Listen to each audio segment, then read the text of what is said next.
ஒரு 10-15 நாள் இருக்கும். ChatGPT ஷாப்பிங் ரிசர்ச்னு ஒரு டூலை இன்ட்ரடியூஸ் செஞ்சாங்க. இதை பற்றி அப்போயே பேசணும்னு நினச்சேன், பட்டு சில வேலைகளில் மிஸ் ஆயிடுச்சு. அதே மாதிரி Perplexity ஒரு ஏஜென்டிக் ஷாப்பிங் ரிசர்ச் டூலை யூஎஸில் இன்ட்ரடியூஸ் செஞ்சுருக்காங்க. மேபி இந்தியாவில் இன்னும் இந்த டூல் வரல. இப்போ என்னென்னா இந்த ரெண்டுமே டிஃப்ரெண்ட்டாக வேலை செய்யுது. முதல்ல ChatGPT இது ஒரு ப்ரொஃபஸர் மாதிரி. இது உங்கள் personal preference, budget, use case எல்லாத்தையும் புரிஞ்சு ஃபைனலாக டெசிஷன் கொடுக்கும். அடுத்து Perplexityயை பார்த்தா இது ஒரு ரிசர்ச் பார்ட்னர்னு சொல்லலாம். இது உங்களுக்காக இன்டர்நெட்டை அலசி ஆராய்ஞ்சு சர்ச் செஞ்சு எல்லா ப்ராடக்ட்ஸை பற்றி நீட் சம்மரி மாதிரி நமக்கு சர்வ் பண்ணும்.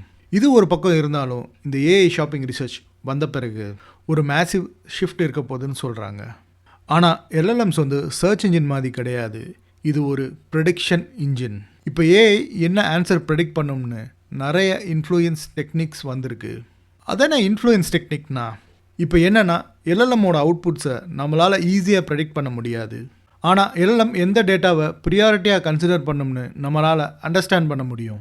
அதனால் இப்போ நிறைய புது டெக்னிக்கல் ஜார்கான்ஸ் உருவாயிருக்கு. ஏஇஓ, ஏஐஓ, எல்எல்எம்ஓ, ஜிஇஓன்னு. ஏஇஓனா ஆன்சர் இன்ஜின் ஆப்டிமைசேஷன், ஏஐஓனா ஏஐ ஆப்டிமைசேஷன், எல்எல்எம்ஓனா லார்ஜ் லாங்குவேஜ் மாடல் ஆப்டிமைசேஷன், ஜிஇஓனா ஜெனரேட்டிவ் இன்ஜின் ஆப்டிமைசேஷன்.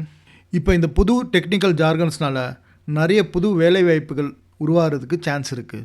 இப்போ நீங்கள் இதை பற்றி என்ன நினைக்கிறீங்கன்னு கமெண்ட்டில் சொல்லுங்கள்.